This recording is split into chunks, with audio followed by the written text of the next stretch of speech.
I would love to do this conversation with a woman part of the conversation.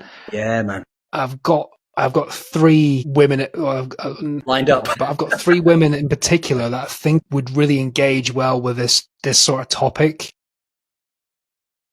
You know, Kate from she loves this sort of topic. Emma, our personal therapist, she loves that. She's like a holistic healer. She's like Zen. But also Livia, one of my earlier guests. Was that the lawyer?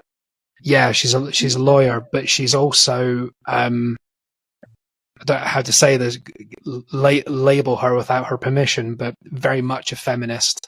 And she would argue a lot of our conversation, I think. These could be great guests for Simeon, though, on his podcast. Yeah, but I think she would be particularly very good, not antagonistic, but she would definitely she wouldn't be shy of a female viewpoint, if that makes sense. Which I think is important, though, about perspective. And I think that's also great, Simeon, about your podcast, that it's not flying the flag for men. It's actually trying to figure out how can we learn and grow. You are right in what you're saying, but isn't it interesting how we're having to caveat all the time when we're talking about this? We're having to say, oh, but we're not doing this, but we're not doing that, right?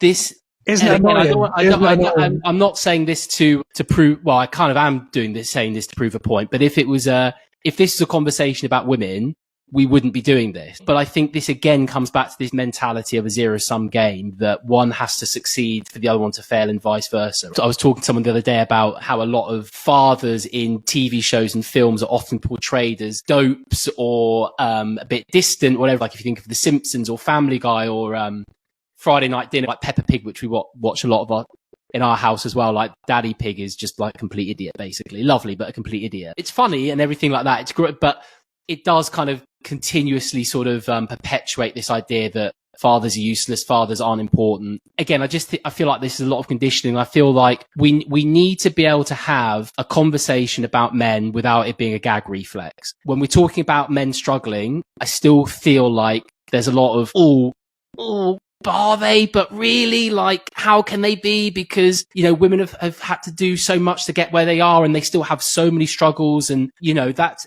completely agree. I want to bring women into the conversation, but not to diminish men, to help women better understand men so men can be better for women and women can be happier. Do you see what I mean? So I do think it's important that we really try, and I know it's not easy, to not always feel like we have to dilute the conversation about men, because otherwise we're just not going to get anywhere. Rage Whale.